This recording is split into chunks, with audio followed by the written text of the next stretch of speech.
Bonjour à tous, bienvenue sur le Facebook Live de LC Formation. Aujourd'hui, on va continuer à regarder des choses dans le patch, mais on va notamment apprendre à créer une barre LED et, euh, et voir comment placer nos projecteurs dans l'espace 3D. Voilà. Donc, pour le coup, on va aller dans notre 3D, hein, vous l'avez téléchargé. Hier, on avait installé des machines. On a installé des machines qui étaient des découpes. Là, on va aller voir ce qui se passe dans le setup. Donc, le setup. Voilà, patch fixture schedule. Hein, on a vu ça hier. On retrouve nos fameux layers avec nos découpes, nos 700, ce qu'on a installé hier. Et pour le coup, on aura un layer qui pour l'instant est vide, qui sera nos barres de LED.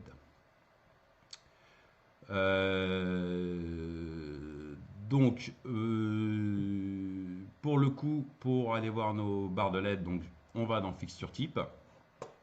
Ah, j'entends dans mon oreillette qu'un spécialiste est prêt à intervenir. Je vous le passe tout de suite.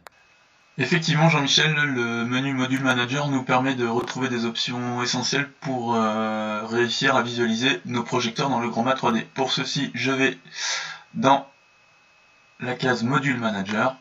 Je m'aperçois que j'ai plusieurs options qui s'offrent à moi. J'ai donc le nom, j'ai l'angle de mon faisceau, j'ai l'intensité de mon faisceau.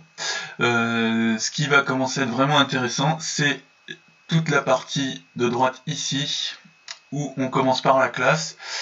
En cliquant dedans, nous avons plusieurs options. Vu que nous avons une barre de LED, nous allons prendre LED. Ce qui nous affiche ici les tailles en X, Y et Z de notre ampoule de barre LED. Dans BIM, il s'agit du type de faisceau. Si on veut que ça soit du spot, du wash, de l'effet, on va laisser en wash. Et donc, on va aller mettre une size.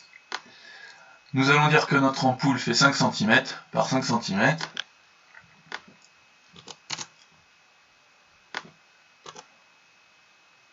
Pareil en Y et en Z, 5 cm. Voilà, vous avez maintenant une taille pour votre ampoule.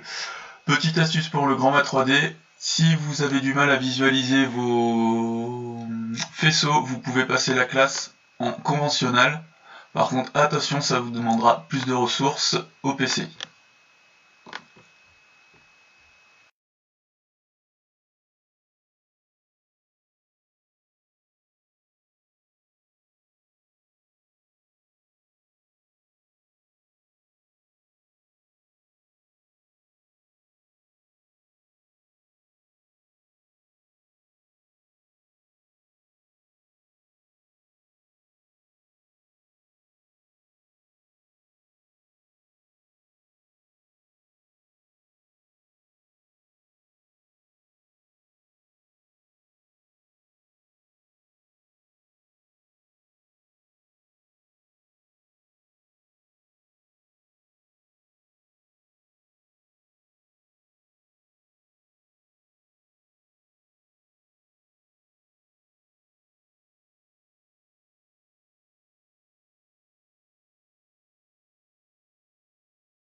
Hop là. Et excusez-moi, petit problème technique de son, je reviens. Donc pour le coup, je recommence. Je recommence. Donc ce que j'étais en train de vous expliquer sans son, en l'occurrence, c'est que je viens de créer un groupe qui va me permettre d'accéder, une fois sélectionné, aux paramètres qui m'intéressent. Alors je reviens un petit peu en arrière. J'étais là, le setup, voilà. Et je parlais de cette fameuse touche qui s'appelle attribut et encodeur grouping. Je clique dessus et cette touche me permet, enfin à cet endroit, je vais avoir la possibilité de me créer de nouvelles fonctions qui pour le coup serviront à la construction d'un projecteur. En admettant que j'ai à créer un projecteur à qui il manque une fonction, ben voilà, je vais pouvoir le faire ici.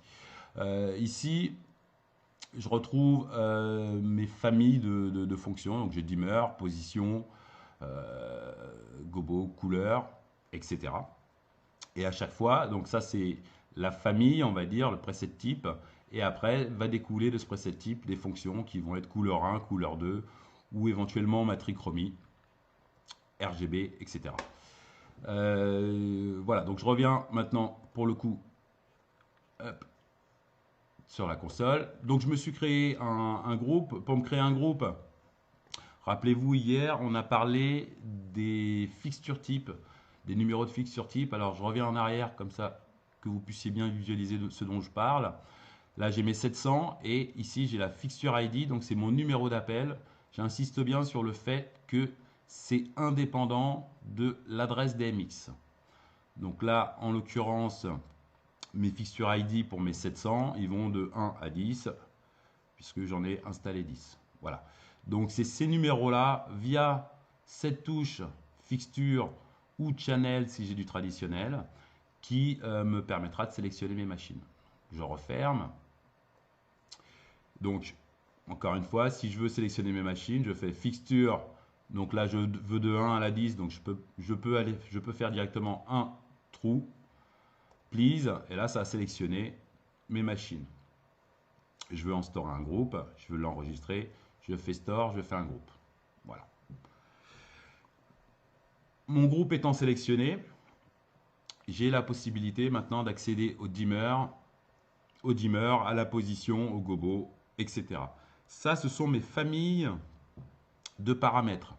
Quand je clique sur couleur, par exemple, donc j'ai la famille couleur et dans cette famille, on va y retrouver des sous-familles, on va dire, qui sont couleur 1, mix color.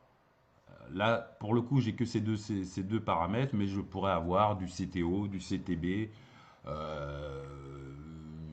une roue de couleur 3 si mon projecteur en contenait une, etc. Voilà. Donc, je vous montre la même chose sur position. Par exemple, position, j'ai la famille position. Dedans, j'ai position et j'ai les paramètres pan et tilt. Voilà. Donc, nous, ce qu'on va faire, c'est qu'on va créer une nouvelle famille, type dimmer, position, etc. Et dans cette famille, il y aura des sous-familles. Et dans ces sous-familles, on aura nos molettes qui vont s'activer et se remplir en fonction de ce qu'on aura mis dans les sous-familles. Donc je reviens dans le setup, patch fixture schedule, fixture type en haut à droite. Donc pour le coup, j'ai accès à attributs et encodeur grouping. Et donc là, j'ai 4 tableaux. Alors pour l'instant, j'en ai qu'un qui est accessible, celui qui est à gauche en haut, et qui lui correspond à ces familles. Donc qui sont cerclés de vert ou de gris en fonction de comment on voit, mais moi je dirais vert. Donc je retrouve bien le dimmer, la position, le gobo, etc. Si je prends par exemple position, dans position, une fois que j'ai cliqué dessus, je me retrouve avec les sous-familles. Donc dedans j'ai position, j'ai stage, etc. J'ai pas mal de choses. Je clique sur position et là dans position, je retrouve mon pan et mon tilt. Et ici, la même chose. Alors ici, j'ai sélectionné pan, donc je n'ai que pan. Si je fais tilt, je n'ai que tilt, etc. Vous verrez qu'il est important dans la création à cet endroit-là. Quand on met une information ici, il faut absolument qu'en face, vous ayez une information, voire la même information. Donc, pour l'exemple, je vais utiliser des mots simples. Donc, je vais vous faire une famille qui va s'appeler Scato. Hop, donc, je recommence. Delete, Scato.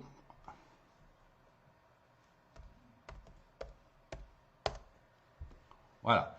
Donc là, j'ai une famille qui s'appelle Scato, qui en fait va correspondre à ces cases-là, qui sont la famille générale. Dans cette famille, une fois que j'ai cliqué dessus, j'ai la possibilité d'aller ajouter des informations sur la partie de droite, en haut. Donc, dans la famille Scato, on va mettre pipi, par exemple, hein, ça va avec. Et puis, on va mettre une autre sous-famille qui sera caca. Voilà. Vous remarquerez que j'utilise des mots simples. Donc, je clique sur pipi. Ça me donne la possibilité maintenant de rentrer une information en bas à gauche. Et donc, je vais mettre la même chose. Une fois que c'est fait, je clique dessus. Et là, j'ai aussi la possibilité de refaire la même chose. Hop, attention. Voilà. Donc là, je viens de créer ma nouvelle fonction pipi, donc qui appartient à la famille Scato. Donc je vais faire pareil pour caca. Hein. Hop, allez. Bon appétit d'ailleurs si vous êtes en train de manger. Hop. Voilà. Donc je viens de créer une famille Scato qui contient un paramètre pipi et un paramètre caca. Une fois que mes paramètres sont créés, je peux refermer ce menu. Je vais alors aller modifier directement, j'aurais pu créer une nouvelle machine, mais là on va aller modifier une machine existante. Donc je vais prendre l'AlphaSpot par exemple, qu'on a déjà patché. Je l'édite, et puis, alors je sais pas, on va le mettre sur ce paramètre, hein, peu importe, ça n'a pas trop d'importance. Je clique droit dessus, ce qui fait que ça me fait rentrer dans le menu Select Attribut. Donc on a vu ça hier, qu'on pouvait choisir les fonctions. Donc je vais tout en bas, puisque je viens de le créer. Et là, pour le coup, je me retrouve bien avec la famille Scato et les sous-paramètres pipi et caca. Donc je clique sur pipi, color 1, ça n'a pas trop d'importance, je mets caca. Voilà. Ce qui est important finalement dans la création de votre machine, c'est les numéros. Ça, c'est encore une fois, ça ne s'invente pas, c'est les numéros que vous retrouverez dans la documentation que vous aurez téléchargé sur Internet de la fabrication du projecteur. Ce qui est important, c'est les numéros dans la colonne course et dans la colonne fine. Le nom est qu'à titre indicatif. Voilà. Donc, j'ai fait une modification sur la création des machines. Donc, je pense bien, une fois que je suis ressorti, à cliquer sur mon layer, aller dans la colonne fixture type et à recharger ma fixture. Donc, je la resélectionne. Voilà. Tous les projecteurs que vous aurez à un moment patchés dans votre console se retrouveront ici.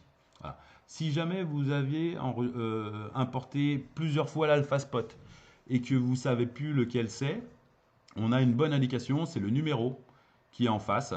Ce numéro, il dépend en fait de ce tableau-là. C'est-à-dire que si j'avais importé plusieurs AlphaSpot, j'aurais plusieurs lignes avec le même nom, mais avec des numéros différents, puisque c'est les numéros de ligne. Donc je referme. Donc là, pour le coup, hop, je sais que c'est le 3. J'ai rechargé. Je peux refermer. Voilà. Une fois que j'ai validé, regardez ce qui s'est passé. Donc, j'ai toujours mes 700 qui sont sélectionnés. Et maintenant, j'ai une nouvelle famille. Une famille qui s'appelle Scato. Si je clique dessus, je me retrouve avec une sous-famille qui s'appelle Pipi, qui me permet d'avoir la molette Pipi, et une sous-famille qui s'appelle Caca, avec la molette Caca. Voilà. Donc, voilà, maintenant, vous savez comment on peut créer une nouvelle fonction. Ce que je vous propose pour continuer sur les LED, eh bien, c'est d'avoir en direct notre correspondant Donovan. Effectivement, Jean-Michel, nous voilà pour les instances managers cette fois-ci. Donc, j'ai importé un petit parallèle tout simple où j'ai changé le nom. On va aller dans l'édition. Ça va nous permettre d'arriver sur notre channel of module 1.1. Donc, le module manager que vous avez déjà vu avec nos paramètres, ainsi de suite, qui sont en place. Et on va pouvoir multiplier cette machine au nombre de fois qu'on veut créer notre barre de LED. Donc, on va aller dans les instances pour multiplier les modules managers. Ici, on retrouve mon premier module qui s'appelle CurlED. Et je vais venir en rajouter. Donc, je sélectionne la case New. Je vais sur ADD. Une fois, deux fois, trois fois, quatre fois, cinq fois, six fois, sept fois, 8 fois. Ce qui me permet d'avoir créé mes 8 modules. Ce qui veut dire que j'aurai 8 fois le petit projecteur RGB LED dans mon projecteur, ce qui me permettra d'avoir 8 LED rouges, 8 LED de couleurs différentes. Je sélectionne mon module type, je l'encadre bien entièrement, et je viens y mettre mon cœur LED. Maintenant, nous avons le patch ici. Ici, on va placer ces cœurs LED dans la barre de LED. Je dis bien dans la barre de LED et pas dans le patch physique, car après on repatchera la machine où elle doit être en place.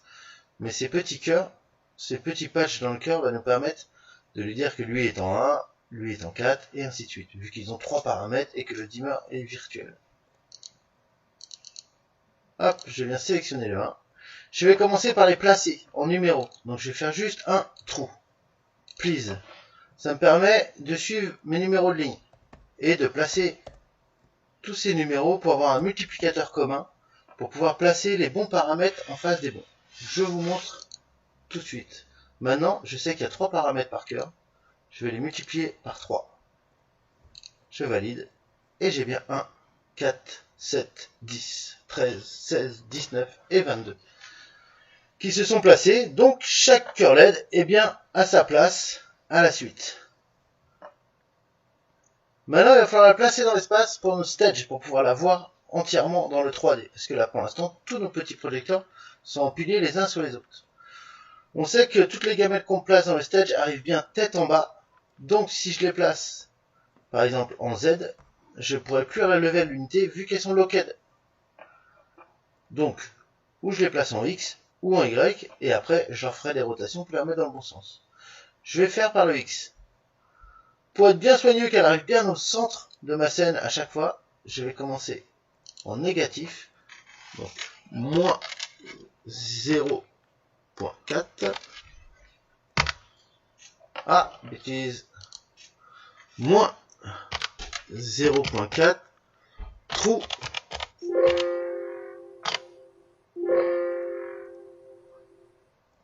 « 0.4.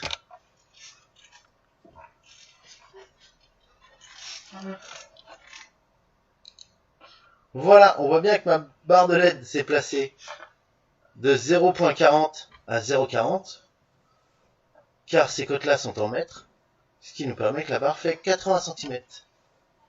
Je vais pouvoir refermer ma fenêtre. Hop, refermer ici, refermer ici. Je vais bien sûr recharger mon projecteur car je viens de le modifier.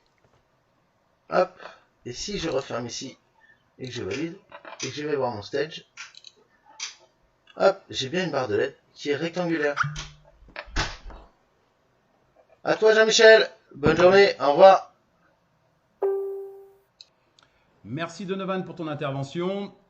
Voilà, donc pour le coup, maintenant vous avez vu avec Cédric comment créer une lampe, on va dire, et avec Donovan, comment, une fois qu'on a créé cette lampe, on les multiplie donc dans les instances pour avoir une barre de LED.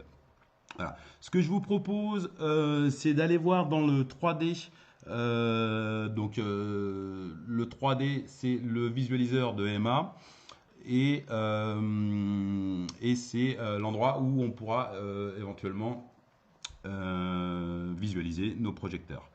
Alors, ce que je vais faire, je suppose que vous avez déjà le 3D. Si ce n'est pas le cas, n'hésitez pas à m'envoyer des petits messages sur Facebook. Et puis demain, je vous montrerai où le télécharger. Mais on a vu hier déjà où télécharger le NPC. Le 3D se trouve au même endroit.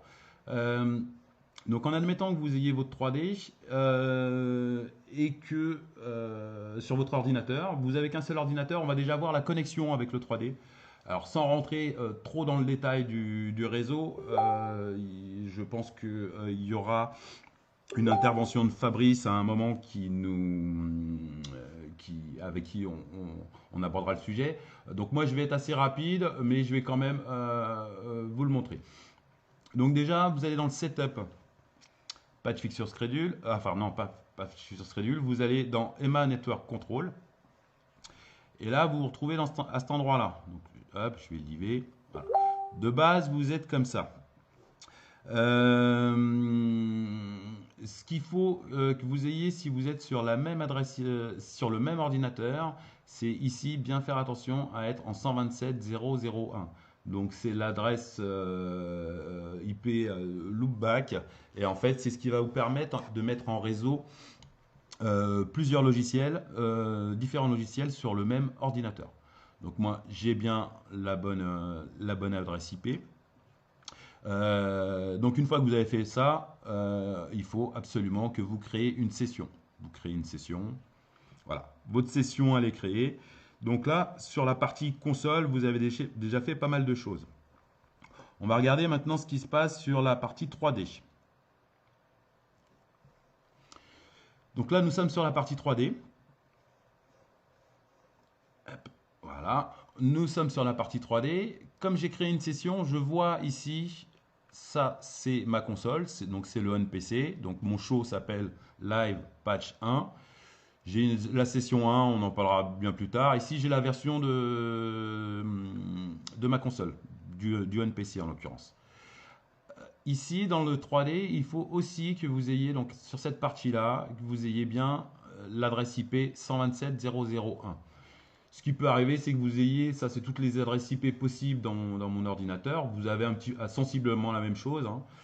Donc il faut bien aller sélectionner 127.0.0.1. Une fois que vous l'avez fait, vous pensez surtout à redémarrer votre OnPC pour que les modifications soient prises. Donc ça c'est une chose. Vous remarquerez qu'ici vous avez un cœur rouge. Donc pour l'instant, le 3D voit bien ma console, mais il n'est pas encore connecté avec la console. Pour ce faire, on revient sur la console. Voilà, nous sommes sur la console.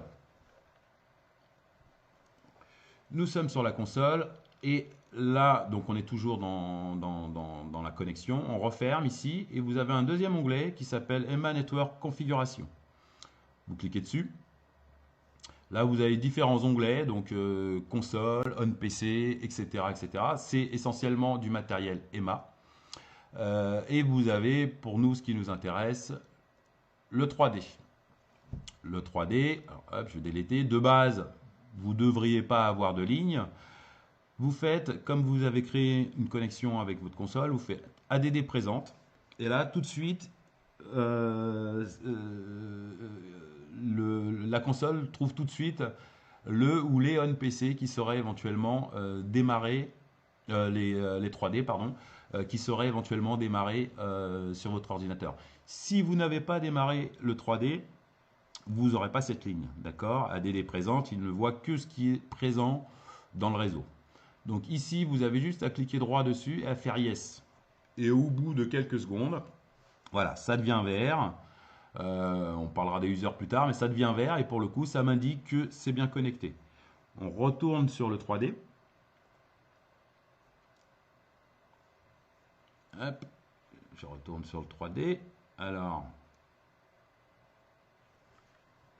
qui est bien connecté? Ok, donc là, si je prenais mes machines, alors bon, là je vais le faire comme ça, mais si je fais ça et que dans ma console, je les allume, par exemple, et bien ça s'allume. Hop, on va baisser un peu. Voilà, j'ai mes projecteurs qui s'allument. D'accord? Voilà pour la connexion, la partie 3D, c'est assez simple. Voilà, encore une fois, si vous avez des difficultés, n'hésitez pas à poser des questions. Donc ce qu'on va voir maintenant, c'est comment placer dans l'espace nos projecteurs. Alors, pour le coup, je vais sortir du 3D et on va se mettre sur la partie stage de la console. Donc j'y arrive tout de suite. Voilà. Donc moi ce que j'ai fait ici, on a la possibilité de changer d'écran. Pour l'instant je suis sur l'écran de commande, mais j'ai plusieurs écrans. Alors pour la console, la grande version qui est la full, on peut avoir jusqu'à 4 écrans, plus 2 écrans externes. Donc bon, je vais prendre le deuxième écran. Le deuxième écran, physiquement, quand on a une console, c'est celui qui est face à nous, le grand qui est face à nous et qui est au-dessus du petit écran, qui se nomme le 1. Donc j'ai pris mon écran, je clique le plus en bas à gauche de mon écran, je vais dans Pool et je vais chercher Caméra. Je vous expliquerai après pourquoi Caméra. Et là je clique le plus en haut à gauche, je vais dans Other et je prends le Stage. Voilà, comme ça j'ai une représentation de ma scène, de mes projecteurs qui sont directement sur ma console, sur ma partie console, sans avoir même besoin d'afficher le 3D. Voilà. Vous avez donc pour le coup, moi je voudrais pouvoir les placer dans l'espace. Donc vous cliquez sur Setup. Le fait de cliquer sur Setup, le setup du stage, a changé en fait l'accès à vos molettes. Précédemment, alors je le refais, pour ces machines-là, j'ai la possibilité d'avoir du RGB ou du dimmer. En cliquant donc pour accéder directement aux fonctions de mon projecteur, si je rappuie sur le setup, maintenant je change de mode. Et pour le coup, j'ai la possibilité d'agir sur la position X, Y, Z de mes projecteurs. Donc sur EMA, X, ça va être droite-gauche, jardin-court. Y, ça va être la profondeur et Z, la hauteur. Alors vous remarquerez, si vous avez bien suivi hier l'intervention d'Andreas, c'est que nous, on est inversé au niveau du X et du Y. Voilà. Remarquez aussi que mes valeurs, elles sont toutes, alors sauf la hauteur que je vais mettre, voilà, elles sont toutes à 0. Donc nous, au niveau de notre espace 3D, quand on est au centre, on est à 0. Si je prends X par exemple et que je donne une valeur positive de mètres, je vais à court. D'accord? Si je vais moins 2, hop, alors, pardon, hop. Alors, petite information qui a son importance. Quand je dis moins 2, sur le on-PC, n'utilisez pas, et même sur la console d'ailleurs, sauf si vous le faites avec les touches, mais si vous êtes dans le calculateur, n'utilisez pas ce moins-là. En fait, c'est le plus-moins qu'il faut utiliser. Moins 2, please. Et là, voilà, je suis bien à jardin, donc à 2 mètres du centre. Voilà. Si je veux rapidement placer sur une ligne de 10 mètres mes projecteurs, je clique sur position. 10 mètres, donc on a dit que le centre était à 0, donc je fais moins 5, trou 5. Et là, je viens de placer dans l'espace mes 10 projecteurs. Et qui sont pour le coup sur 10 mètres. Voilà.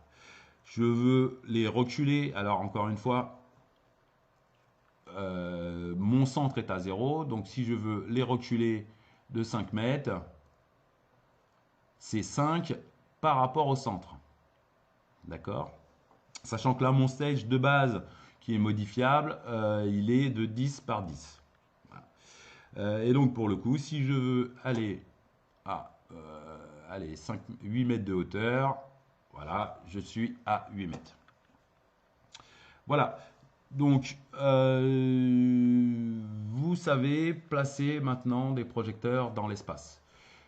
Comme vous l'a indiqué Cédric, on a la possibilité de voir des faisceaux parce que dans la création de la machine, je suis en conventionnel. Si j'étais en LED, donc il y aurait juste un carré de couleur et pour le coup ça ne diffuserait pas de faisceau. Voilà. Donc si vous avez un ordinateur un peu faiblard, ou si vous voulez juste économiser de la ressource, voilà, passez en LED, sinon restez en conventionnel, enfin mettez-vous en conventionnel puisque de base vous êtes en LED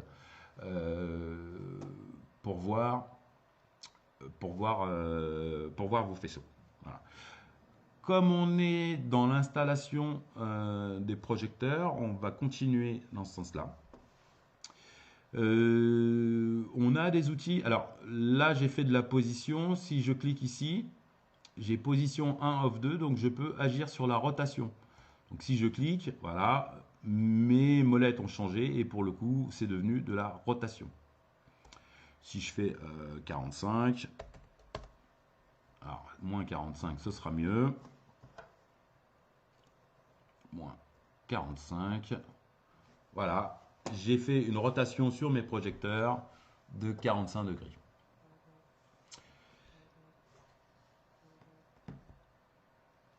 Voilà. Ça, c'est une chose. J'en profite ici, pendant que je suis ici, au niveau de mes vues. Je vous ai fait importer des vues caméra qui vont me permettre rapidement de changer de vue sur de changer la vue de mon stage. Voilà, ce qui est quand même assez pratique. Ça, ce n'est possible que parce que j'ai Link Selected d'activer. Si je clique sur Link Selected, là, je peux faire front, etc. Je peux aller chercher d'autres vues. Alors, quand vous avez une petite virgule dans la case, ça veut dire qu'il y a du monde en dessous.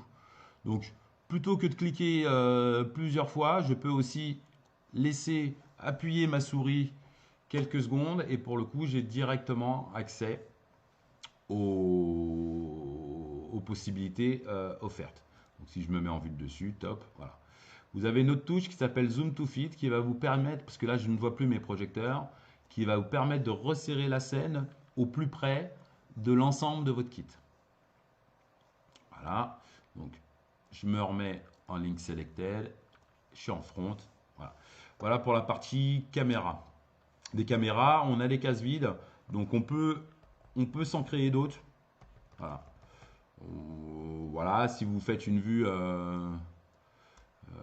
je vais faire quoi? Tac, select, je vais faire move. Je veux cette vue par exemple. Pour le coup, je pourrais faire store.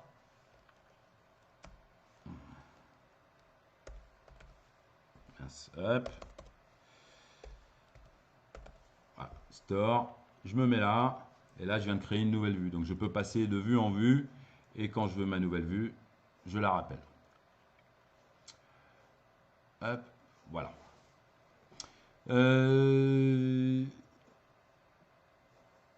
Là, vous remarquerez que mes molettes, je n'ai plus d'informations dedans parce que mes projecteurs ne sont plus sélectionnés.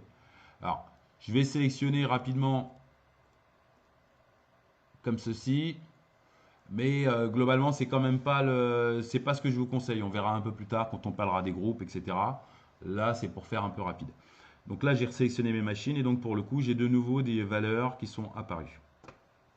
On va s'intéresser un petit peu à tout ce qui se passe ici. Stage Axis, donc j'ai une petite virgule, donc ça veut dire que j'ai du monde en dessous. Donc encore une fois, je peux ou cliquer pour aller chercher ce qui m'intéresse, ou je maintiens mon clic. Et donc pour le coup, j'ai accès aux possibilités. Donc là, en l'occurrence, j'ai accès Axis, objet Axis et Stage Axis. Ces touches-là vont en fait conditionner sur quel axe je travaille. Est-ce que je travaille sur l'axe de l'objet ou l'axe de la scène? Ce qui n'est pas tout à fait pareil. Voilà. Surtout notamment quand on aura fait des rotations sur nos projecteurs. Après, j'ai single ou groupe. Single ou groupe, c'est comment je vais agir sur mes projecteurs. Mettons, je me mets on va rester en single, je suis en rotation. Je vais prendre cette rotation là, je vais lui dire .4 par exemple. Là, j'ai fait une rotation par projecteur. Donc chaque projecteur a pris .4, mais ils ont pris .4. Comme ils sont en single, ils n'ont pas pris les mêmes, la même rotation. Si j'avais fait la même chose en groupe, Hop, je reviens. Groupe. Je fais .4.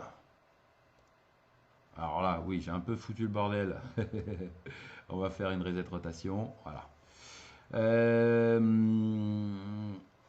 Là. Hop.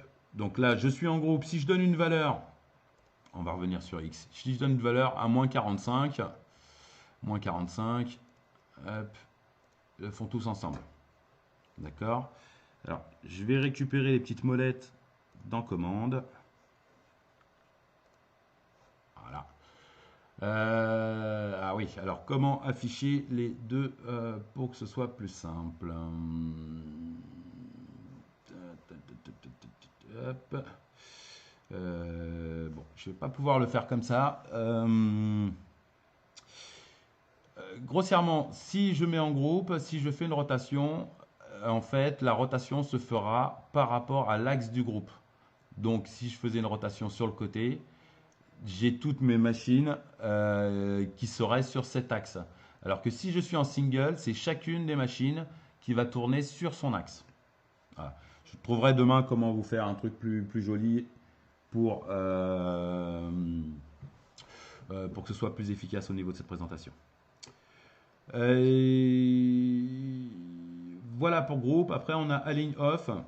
On a différentes alignes. Donc, selon les alignes, je vais pouvoir arriver au même résultat que quand j'ai fait -5 trou 5. Si je prends, par exemple, on va prendre cette aligne-là. Hop, alors, mes molettes.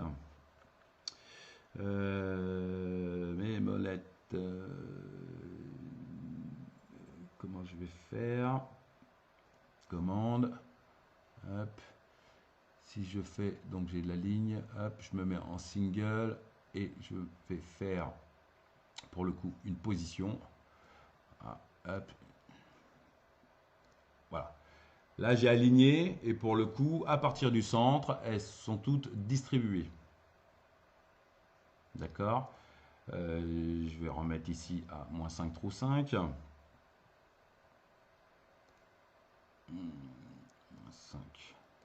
5. Voilà. Là, je suis revenu. Après, on a le wizard. Le wizard, ça va me permettre de faire. Alors, on clique dessus. Avec le move, je vais faire l'équivalent ou de la ligne ou du -5 trou 5. Donc, je vais éventuellement faire des colonnes, des lignes.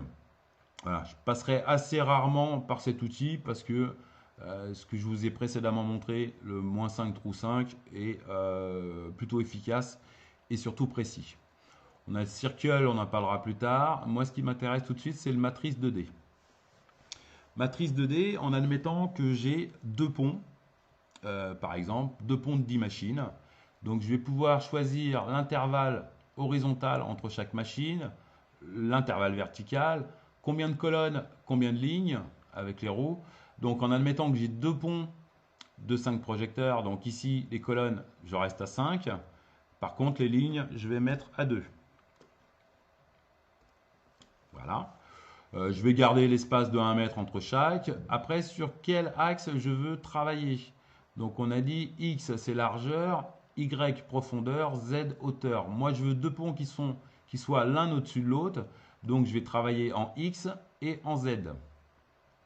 Après, à partir ma matrix, elle commence à partir d'où left, donc de gauche vers la droite ou inversement. Est-ce qu'elle commence du haut vers le bas ou du bas vers le haut? Est-ce qu'elle commence en horizontal ou en vertical? Donc nous, notre sens de lecture classique, c'est on commence à jardin, donc de gauche vers la droite. Et moi, en tout cas, je fais d'abord mes premières machines en haut et je vais descendre.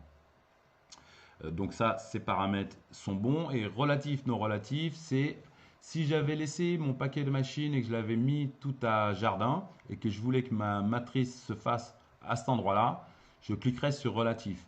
Là, ils sont déjà distribués. Donc si je clique, si je laisse relatif, ça va me faire un peu n'importe quoi. Donc je laisse en no relatif. Ça va avoir pour but de ramener mes projecteurs au centre et de créer la matrice à partir du centre. J'ai deux possibilités où je fais apply ou apply close. Donc apply, ça va appliquer, mais ma fenêtre restera ouverte. Apply close, ça ferme ma fenêtre et ça applique. Donc je fais apply close. Et là, je retrouve mes deux ponts. Je retrouve mes deux ponts. Je vais les monter hop, en groupe. Alors, hop, position. On va mettre à 5 mètres, hein, ce sera très bien. Hop là, oups. Oups. Oups. Hop. Voilà, je reviens. Alors c'est un peu pénalisant de ne pas avoir les molettes. Il faudra que je vois. C'est vrai que je suis plus habitué à utiliser la console plutôt que le NPC. Donc pour le coup, je vais chercher mes molettes. Mes molettes. Hop. Alors à la limite, je peux rester en groupe.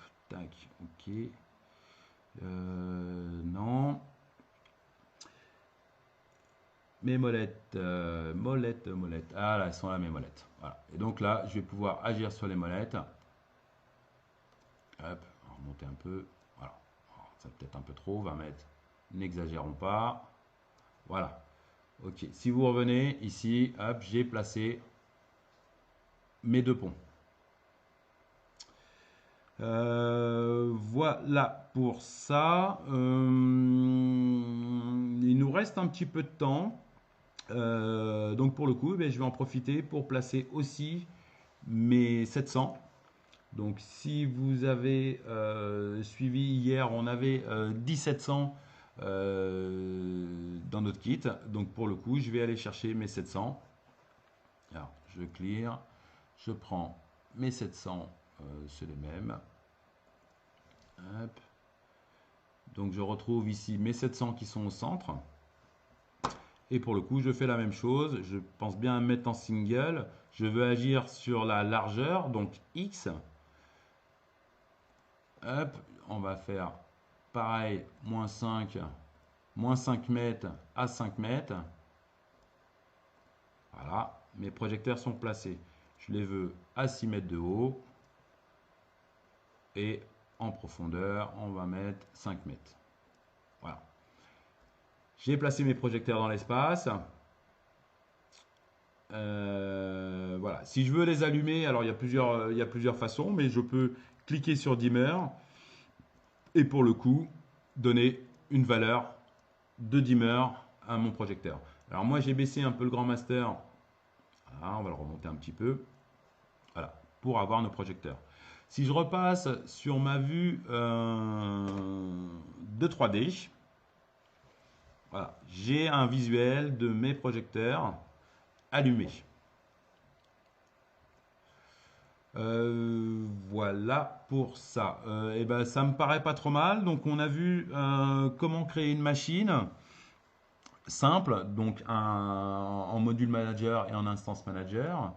On a vu comment placer nos projecteurs dans l'espace et connecter notre grand EMA 3D. On rentrera plus dans le détail en fonction des retours que j'aurai et des demandes, et j'insisterai plus sur où j'irai plus à fond sur certaines questions. Voilà, donc pour moi c'est tout bon. Je vais m'arrêter là et pour le coup, voilà, n'hésitez pas à poser des questions et éventuellement à proposer des sujets pour qu'on soit au plus près de vos attentes. Et puis voilà, je vous laisse. Je vous rappelle que à 17h, vous avez Shamsiz avec Andreas qui intervient. Juste avant, à 16h, vous avez un nouveau module qu'on propose pour le coup qui est SketchUp avec Binge. Et puis plein d'autres choses qui vont arriver, des nouveautés, Vector, WYSIWYG, certainement des modules son aussi. Voilà, donc n'hésitez pas à nous suivre. Nous, ça nous occupe et j'espère que vous aussi. Voilà, à bientôt pour d'autres aventures.